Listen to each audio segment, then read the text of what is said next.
demais. Abra sua Bíblia comigo no livro de Ezequiel, capítulo de número 18.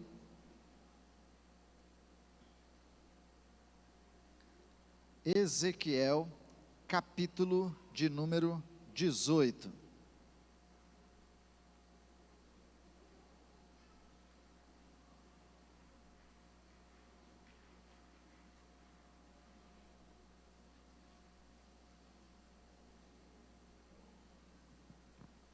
A partir do verso de número 1. Quem achou, diga amém. Não tem como dizer não amém, porque está na projeção também, né? Então, quem não estiver lendo no celular, na Bíblia, está na projeção.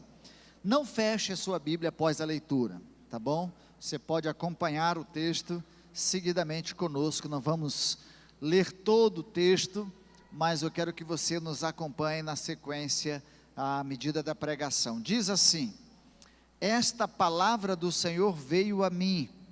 O que vocês querem dizer quando citam este provérbio sobre Israel?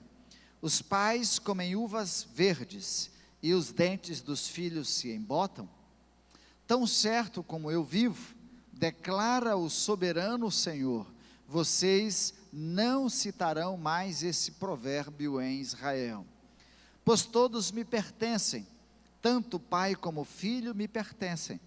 Aquele que pecar, esse morrerá. Suponhamos que haja um justo que faz o que é certo e direito. Ele não come nos santuários que há nos montes, nem olha para o ídolo do povo de Israel. Ele não contamina a mulher do próximo, nem se deita com uma mulher durante os seus dias. Ele não oprime ninguém, antes devolve o que tomou como garantia em um empréstimo.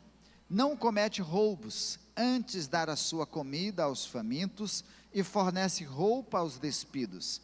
Ele não empresta para ter lucro, nem cobra juros. Ele retém a mão para não cometer erro e julga com justiça entre dois homens. Ele anda segundo os meus estatutos e obedece fielmente às minhas ordenanças. Esse homem é justo, com certeza ele viverá. Palavra do soberano Senhor. Amém? Amém. Maravilhoso. Ezequiel, profeta de Deus, um homem de Deus. Esses dias eu estava lendo o livro, não só os primeiros capítulos, mas o livro por inteiro, e eu fico imaginando, será que eu teria a coragem de Ezequiel? Eram homens que, à medida que falavam da parte de Deus, usavam a sua vida, o seu corpo, o seu estilo de ser, e até algumas outras coisas mais, para ilustrar a mensagem do Senhor Jesus. Imagine você, por exemplo, fazer comida, assar um bolo em cima de cocô de boi. Já fez isso? Não, né? Eu me lembro da adolescência, morando num vilarejo, longe do vilarejo onde eu morava, e as pessoas faziam muitas pegadinhas, e lá tinha um jovem muito simples, que veio morar no mesmo lugar onde eu estava morando, e algumas pessoas disseram para ele: olha, para você lavar a sua rede, e ela desencardir, tirar toda a sujeira, você precisa lavá-la com cocô de boi. Ele pegou o cocô de boi, foi para a beira do rio, e lavou a sua rede no cocô de boi. Imagine que ela não ficou limpa, e nem cheirosa. Ezequiel foi um desses homens, em que Deus disse para ele fazer comida, no cocô de boi. Aliás, mandou ele fazer em cima do cocô de gente. Ele diz: mas Senhor, aí Deus disse: eu vou facilitar para você, faça no cocô de boi. Então eram homens desta forma, que ao fazer estas coisas, ilustrava a mensagem que vinha da parte de Deus para a nação de Israel. Ezequiel era um sacerdote, um levita, responsável pela adoração e pelo culto ao Senhor. Viveu mais ou menos no 6º século antes de Cristo, 590, 97, então mais ou menos nessa data antes de Cristo viveu Ezequiel. Foi um homem que foi levado para o cativeiro pela Babilônia, e lá viveu às margens do rio Quebar. O salmista faz um canto falando sobre a tristeza do povo de Israel, que havia sido exilado e estava às margens do rio Quebar. Lá, às margens do rio Quebar, mais ou menos 597 antes de Cristo, Deus traz mensagens ao profeta Ezequiel para transmitir ao povo. Ora, mensagem de esperança, dizendo que eles regressariam do exílio babilônico, reconstruiriam a cidade de Jerusalém, e por isso ele é chamado profeta da esperança. Foi contemporâneo também, mais ou menos, do profeta Jeremias, que também alimentou o povo com a mesma esperança de retorno, mas também foi um profeta que trouxe juízo, uma palavra dura ao povo de Israel, para que eles pudessem se arrepender e recebessem de Deus restauração, não só em sua vida pessoal, mas também como nação, para que pudessem regressar e cumprir os propósitos de Deus para a vida deles. Esse texto que nós acabamos de ler, assim como na sequência, no geral é pregado, e muitas mensagens eu já ouvi, falando sobre quebra de maldições, né? Um texto usado para se falar sobre isso, mas não é o que eu quero falar, sobre quebra de maldições, mas eu quero pensar com vocês sobre o tema, o poder de nossas decisões. Repito, o poder de nossas decisões.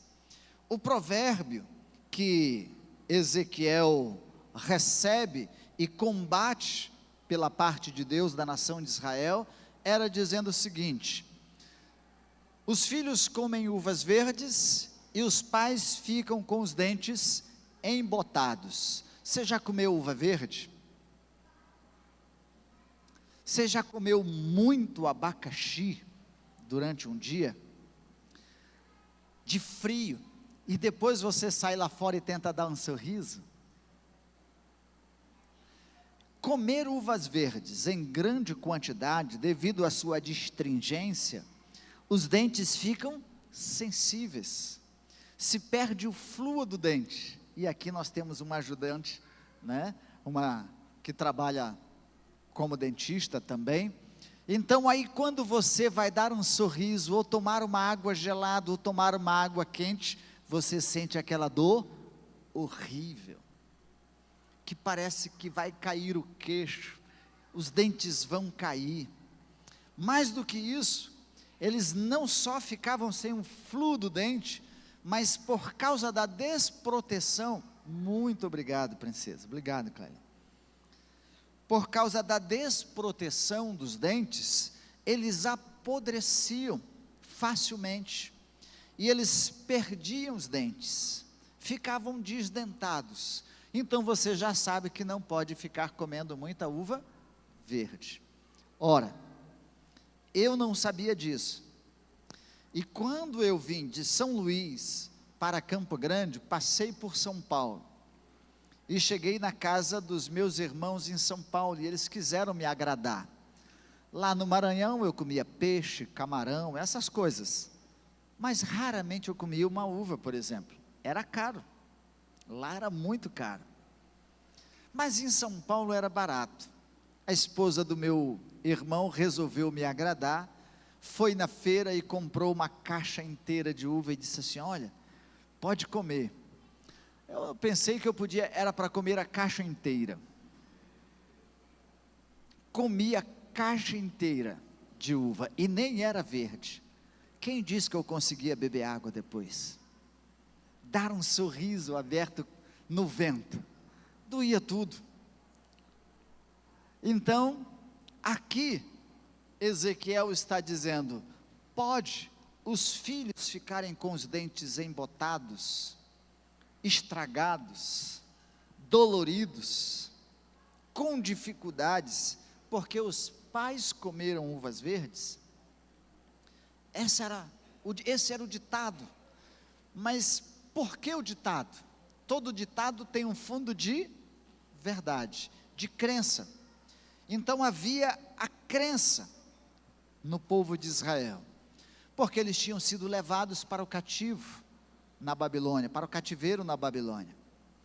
Eles haviam sido julgados por Deus por causa da sua idolatria, por causa da sua desobediência a Deus, por causa das injustiças, por causa dos pecados cometidos pela nação de Israel, ou especificamente aqui, Judá, o reino do sul, e por causa dos erros deles, eles foram levados pelo rei da Babilônia, Nabucodonosor, para o rio Quebar, as margens, e ficaram lá exilados, sem terra, sem casa, alguns sem família, porque perderam muitos parentes, uns porque morreram devido à guerra, outros porque ficaram na terra, e eles foram levados para lá como cativos, realizar e fazer trabalhos escravos,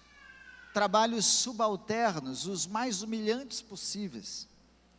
Aqueles que eram mais sábios, inteligentes e do palácio, assumiram algumas outras funções junto ao palácio da Babilônia, mas a maioria do povo foi para lá sofrer.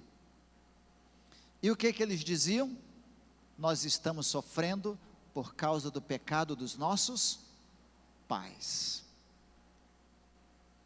Nós hoje estamos sendo punidos, hoje nós estamos sendo sofrendo, porque os nossos pais pecaram, e somos nós que estamos sofrendo hoje. Então eles confundiam consequências com culpa e com juízo de Deus. Vamos imaginar aqui, quem que eles estavam responsabilizando por causa disso? Primeiro, a culpa dos antepassados. Eles não assumiam os seus erros, não assumiam as suas culpas, não assumiam os seus pecados, e diziam, a culpa e o pecado é do meu pai, a culpa e o pecado é da minha mãe. Os erros deles é que nos fizeram cometer os mesmos erros, fazer as mesmas coisas, mas nós não somos culpados, culpados são eles. Se Deus trouxe juízo sobre nós, nós não estávamos fazendo nada demais, só estávamos repetindo o que os nossos pais fizeram, e Deus acabou nos julgando, e trazendo juízo, e sofrimento para nós, não por causa dos erros que eu estou cometendo, mas por causa dos erros que os meus pais cometeram. Então eles estavam assumindo uma culpa, e uma responsabilidade que não era deles, e ao mesmo tempo fugindo da culpa e da responsabilidade deles. Segundo, se não era culpa deles, ou não eram culpa dos pais, de quem era a culpa? De Deus. Porque Deus deveria ter julgado os pais e não julgou. Deus deveria ter ajuizado os pais e não ajuizou. Deus deveria ter castigado os pais e não castigou. Deus deveria ter matado os pais e não matou. E veio trazer juízo para nós. Então Deus é injusto. Deus está sendo injusto conosco. O sofrimento que nós estamos passando, não merecíamos. Esse merecimento era do meu pai, da minha mãe, dos meus antepassados.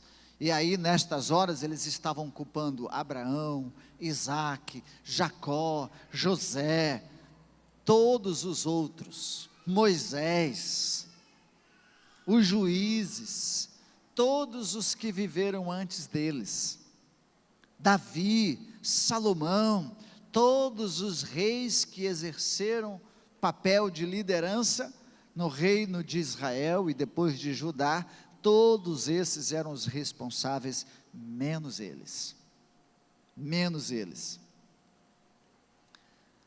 Então, é certo que nós sofremos consequências pelos erros de quem está à nossa volta, sejam elas decisões familiares, sejam elas decisões pessoais ou institucionais, mas não carregamos o peso de culpa pelo erro de outros, nem o juízo divino pelo erro de outros. Você não é condenado por causa do pecado dos seus pais. Você não é culpado por causa do erro dos seus pais. Os erros deles foram os erros deles. Embora soframos consequências, embora passemos algumas perrengas por causa das ações deles, nós convivemos socialmente e sofremos consequências, mas a culpa, não. Nós temos o poder de decidir sobre a nossa vida. Meu pai foi alcoólatra, e nem por isso eu me tornei um alcoólatra. Meu pai foi um prostituto, e nem por isso eu vivi uma vida me prostituindo como meu pai, antes de conhecer a Cristo Jesus. Tem muita gente hoje fazendo coisas e dizendo: a culpa é do meu pai. Depois de uma determinada idade, depois de um determinado tempo da nossa vida, nós temos o poder de decidir sobre o que nós queremos, o que nós fazemos, e também temos o compromisso e a responsabilidade de assumirmos pelos nossos erros e culpas. O que o profeta Ezequiel está dizendo? Na sequência, e nós lemos o texto dizendo assim: se existe um homem justo, e aqui ele declara o que é uma pessoa justa. Vamos repetir e voltar lá no texto, para a gente examinar o que é uma pessoa justa, segundo o que ele está dizendo. Diz assim: ele não come no santuário que há nos montes, nem olha para os ídolos do povo de Israel. Um homem justo não é idólatra, não presta culto a outro Deus, senão o Deus Senhor, Criador de todas as coisas. Ele não põe nada e nem ninguém no lugar de Deus. Israel estava sacrificando nos montes a outros deuses, fazendo oferendas para que a terra pudesse ser fértil. Ele estava oferecendo sacrifícios e cultos a outros deuses nos vales, nas planícies, pedindo para que Deus pudesse prosperá-los, porque se Deus prosperava, ou Deus daquelas nações prosperavam aquelas nações, então eles também iriam prosperar a vida deles. Eles deixavam de obedecer à ordem de Deus para se prostituírem, essa era a expressão do profeta, com outros deuses. Cometer atos de idolatria é se prostituir espiritualmente, é adorar a quem não deve ser adorado. E seja ele um artista, seja ele um líder religioso, seja ele uma imagem, seja ele um outro Deus qualquer figura que a gente coloque no lugar de Deus, pode ser um ato de idolatria. Por exemplo, deixe-me ver se nós estamos sendo idólatras. Todos os domingos nós temos um desafio, somos convidados a vir adorar e a nos prostrarmos diante do Senhor, amém? Mas todo domingo quem que está aqui pregando? Ou o pastor Adonias, ou o pastor Jason, ou o pastor Rodrigo, ou o pastor Wilson, ou o pastor Vanderlei, qualquer um dos nossos pastores, não é assim, pastor? A igreja fica lotada todo domingo, certo, pastor?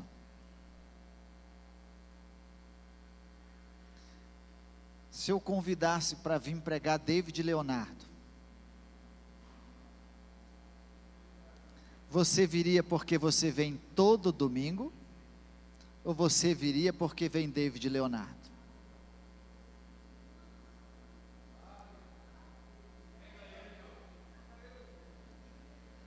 Você vem para adorar, para cantar, para celebrar, para exaltar ao Senhor, amém?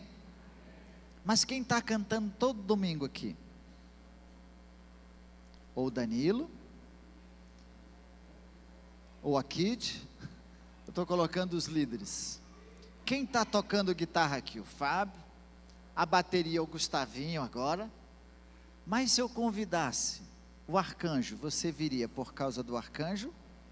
Ou você viria porque todo domingo você vem cantar e adorar ao Senhor? Irmãos, cuidado, porque mesmo nós como evangélicos estamos criando muitos ídolos na nossa vida. E trazendo sérios problemas para estas pessoas.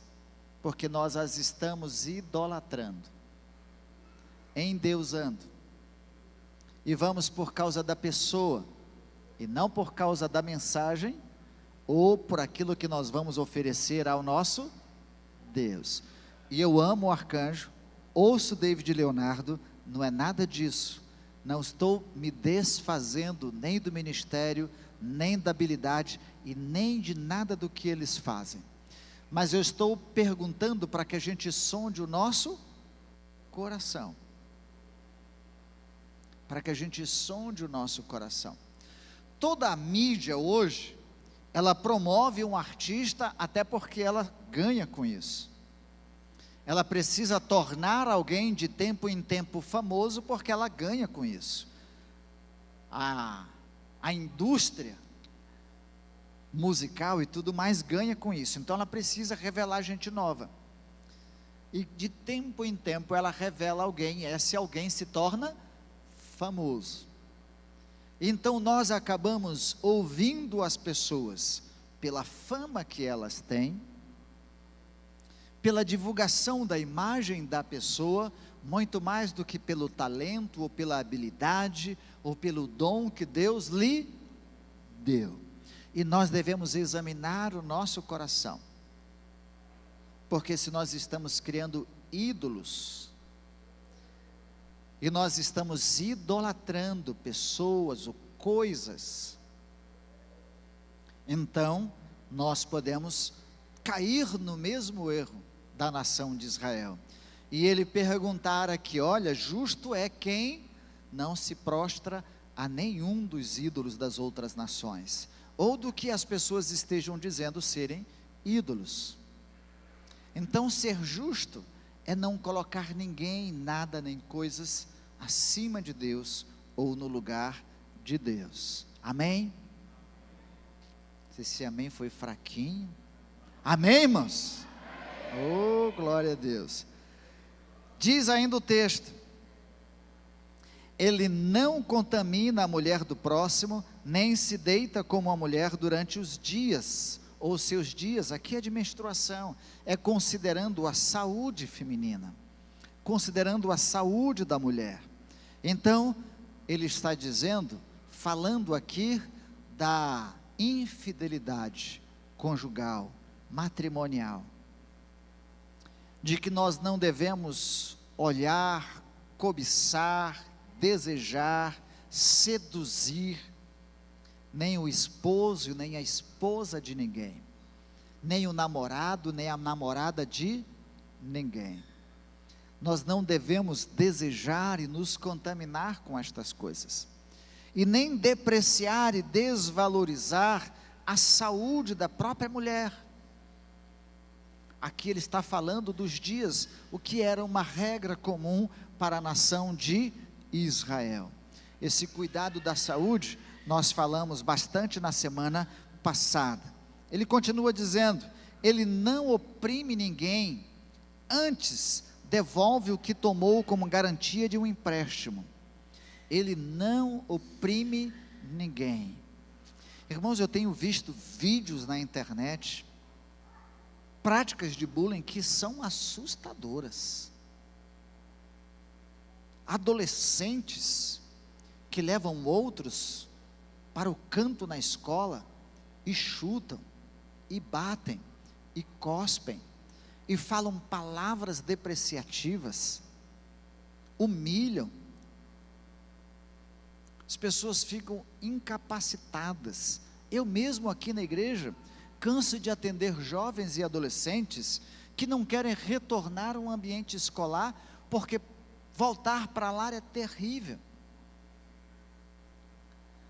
E as nossas crianças que estão aqui, e não estão lá no cultivar, e os nossos adolescentes, nós temos que ter muito cuidado com o que dizemos e o que fazemos com a vida das outras pessoas, porque nós podemos humilhá-las, depreciá-las, acabar com a estima delas, e levá-las até a prática do suicídio.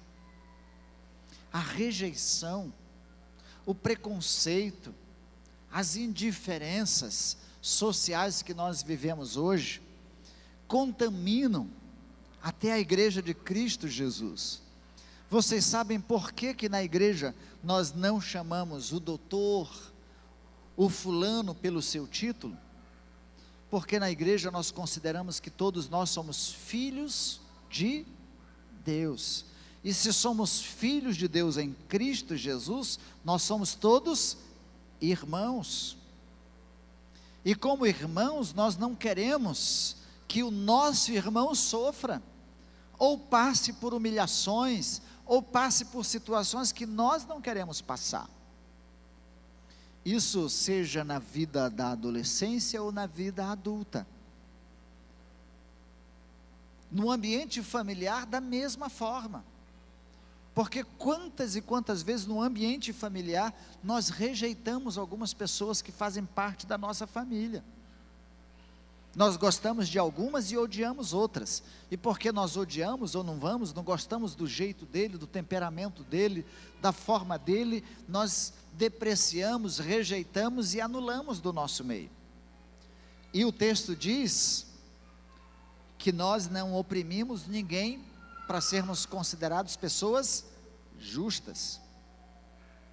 Nem oprimimos aqueles que trabalham conosco, e nem somos oprimidos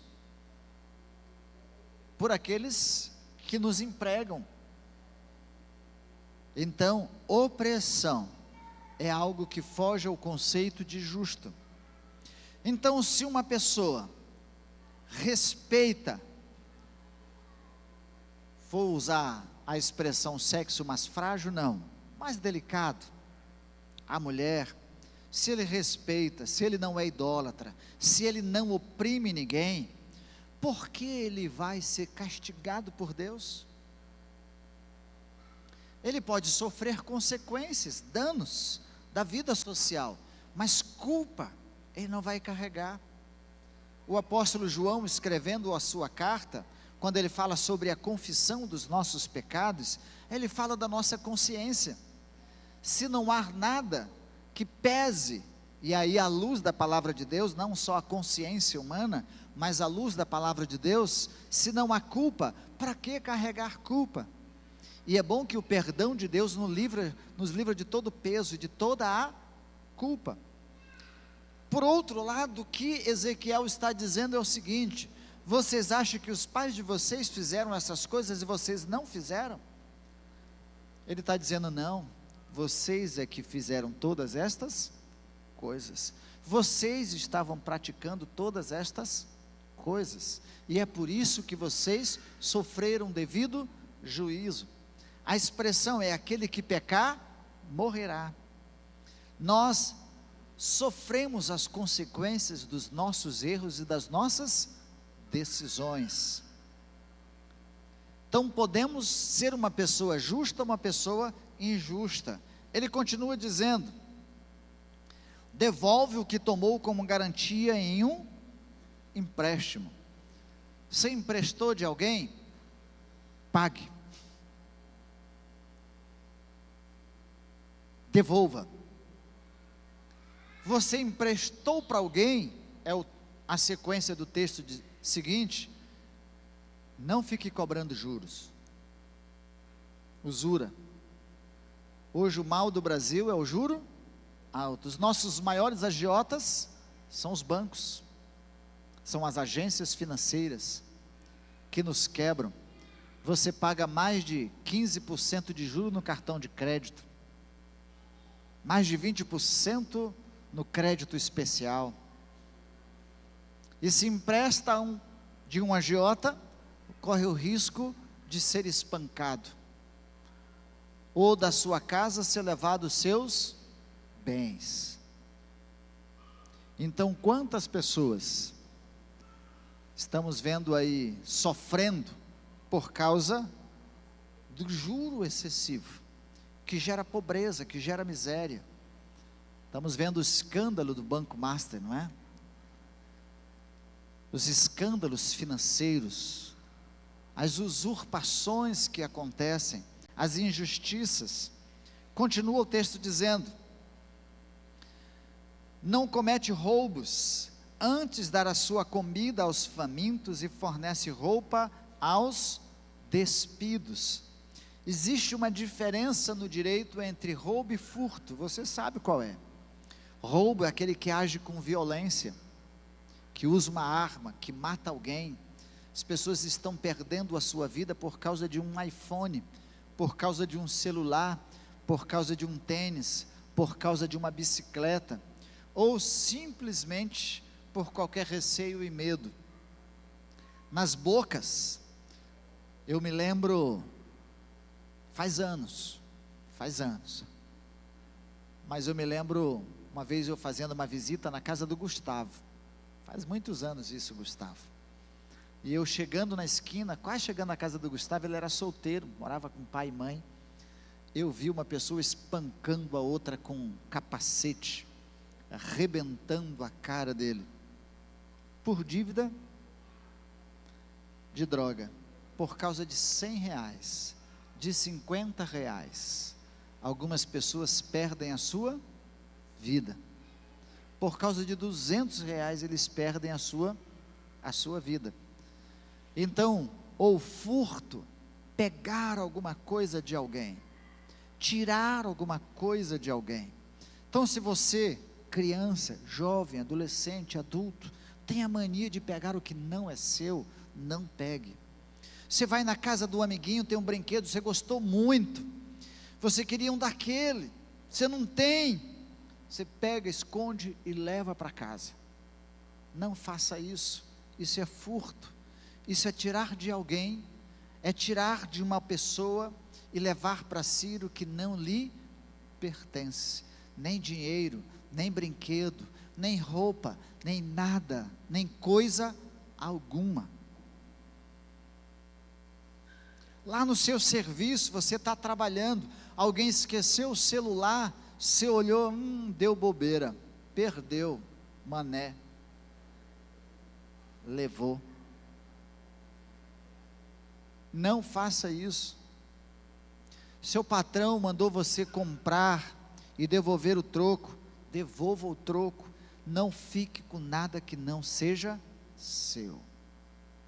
Não tire de ninguém. São detalhes que Deus está falando com a nação de Israel, porque esse povo oprimia o seu próprio irmão, escravizava o seu próprio irmão.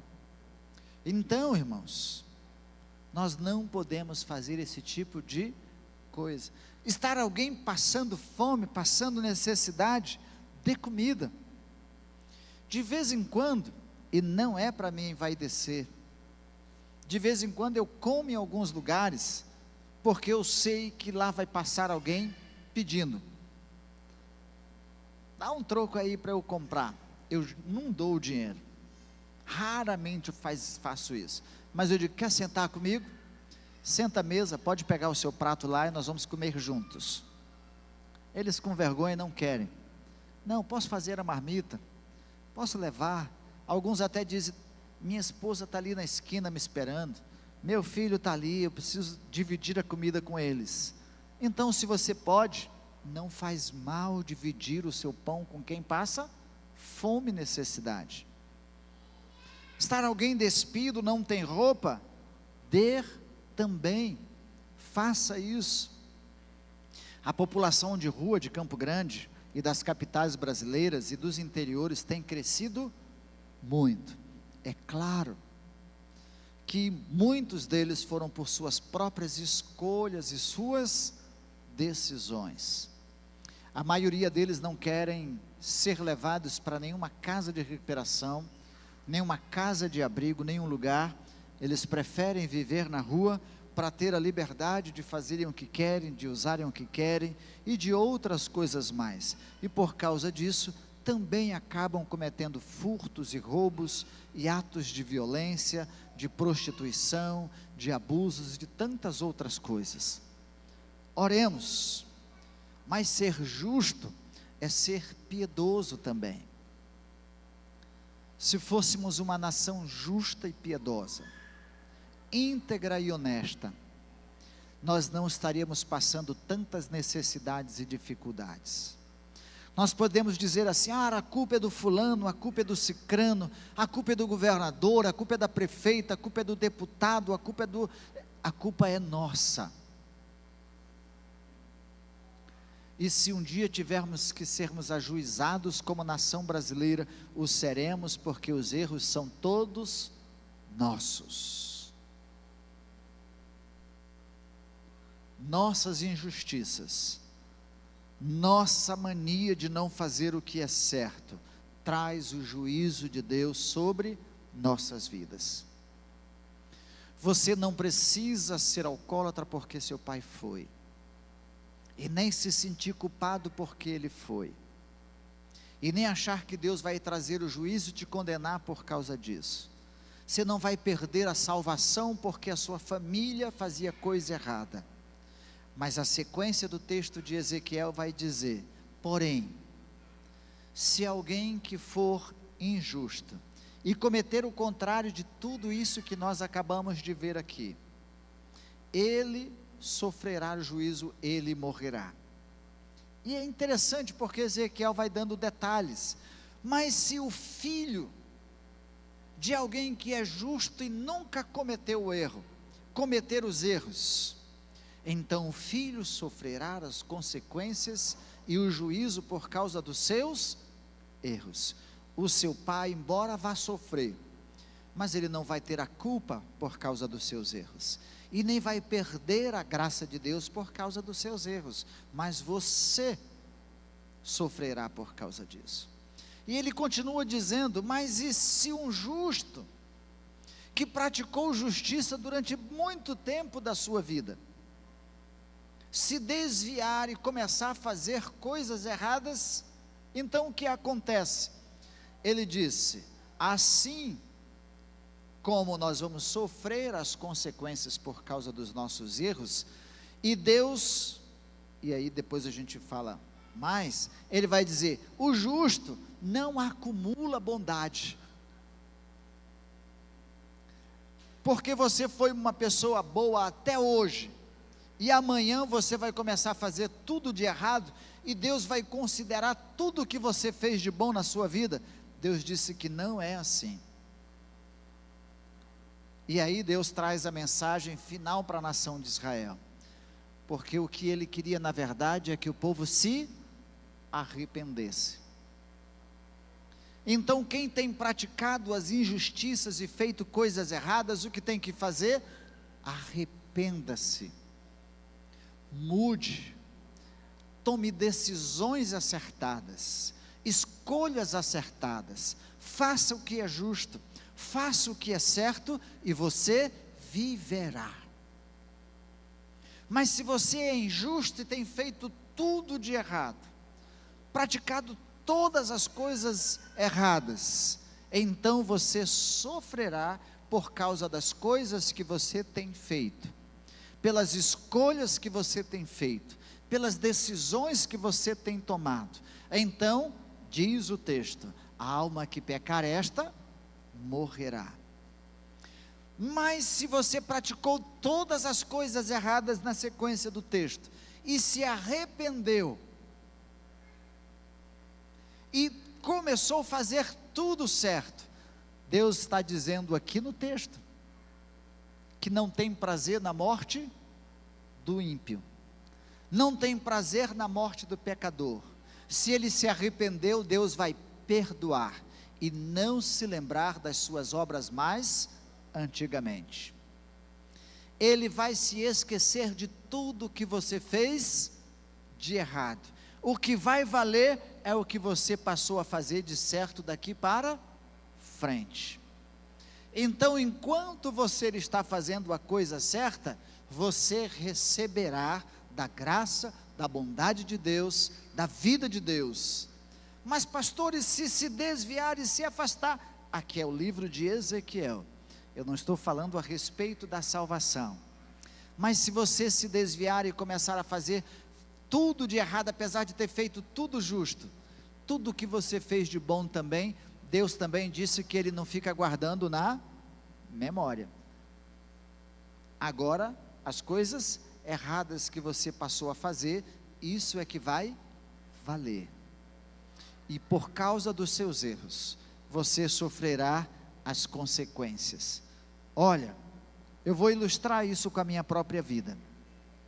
Imagine, pastor Adonias, pastor da Igreja Batista do Jardim Tarumã, tenho feito as coisas certas até aqui. Se de repente eu me desviar e me afastar, e começar a fazer tudo que é de errado, vocês saírem daqui e de repente me verem numa esquina, chapando todas, vocês saírem daqui e me verem ali na Guterrães, naquelas casas dos amigos ali da prostituição, à direita, passando por ali, misericórdia, Deus. A Vívia está dizendo, em nome de Jesus, não.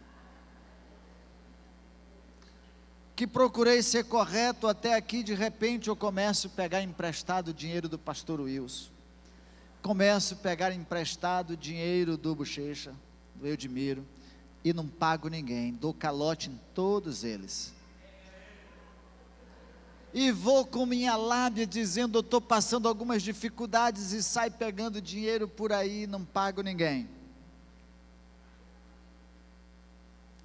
Eu vou sofrer os danos por causa dos meus erros. E tudo o que eu fiz de bom para Deus, eu não fiz nada demais, porque somos feituras suas, criados em Cristo Jesus para as boas obras.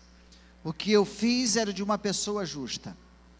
O que Deus aceita e o que Deus quer é dizendo, eu fiz vocês para fazerem o que é certo, fiz vocês para serem justos, fiz vocês para serem corretos, fiz vocês para fazerem e cumprirem os propósitos que eu designei na vida de vocês, e viverão, receberão tudo que é da graça, da bondade de Deus, por fazerem as coisas certas. Não comecem a fazer as coisas erradas, porque vocês colherão o fruto destas coisas. Amém? Misericórdia. Agora eu pergunto para você, você na sua vida ainda está culpando os seus antepassados pela vida que você leva hoje? E eu pergunto, a vida que você leva hoje tem sido uma vida justa? Tem vivido integramente? Corretamente? Feito o que é certo? Feito escolhas corretas? Tomado decisões corretas? Ou você ainda está fazendo um monte de coisa errada, tomando decisões erradas, fazendo escolhas erradas e culpando os seus antepassados? A partir de hoje, faça o que é certo, faça o que é justo, viva honestamente, e você vai ver a colheita que será diferente na sua vida. E se você tem feito até aqui tudo certo, continue fazendo o que é certo, porque Deus se alegra com isso. Deus fica contente com isso. Mas fazendo assim, não estamos fazendo nada mais do que o nosso dever e cumprindo o nosso compromisso com o Senhor Deus. Não queira glória por causa disso. Não se envaideça por causa disso. Não se ensoberbeça por causa disso. Não ache que isso é glória para você. É desafio para você todo dia, como é para mim. É desafio nosso alegrarmos o coração de Deus todos os dias. Amém? E lembre-se, Deus não tem prazer na morte do ímpio. Por pior que você tenha sido, o que Deus quer é que você se arrependa. Por pior que tenha sido a nação de Israel, o que Deus queria que aquela nação era arrependimento. E se eles se arrependessem lá no cativeiro, Deus traria de volta e restauraria a nação de Israel. E fez. Embora errassem novamente, mas se nos arrependermos, Deus vai nos trazer o perdão e não se lembrar dos nossos pecados e não trazer a culpa sobre o nosso coração, sobre os nossos erros do passado. Não vai trazer peso sobre isso e nem sofreremos o juízo de Deus se estivermos fazendo o que é certo. Vamos nos colocar em pé e vamos colocar o nosso coração diante de Deus. Quem você conhece que está fazendo tudo errado, vivendo de maneira injusta? Apresente essa pessoa diante de Deus. Se tem sido você, se apresente diante de Deus. Se a pessoa que você conhece, apresente ela diante de Deus, para que ela se arrependa e viva, e receba do amor de Deus, e receba da graça de Deus em Cristo Jesus, e seja reconciliado com Deus, seja perdoado por Deus, e seja dirigido e conduzido pelo Espírito de Deus. Se tem sido você, então se arrependa, apresente-se diante do Senhor, conserte a sua vida, e Deus está disposto a perdoar você, e esquecer todas as seus erros, os seus pecados e as suas transgressões, e ajudar você, pelo Espírito dele, a viver uma vida justa e correta, de santidade e de obediência a ele. Amém? Oremos.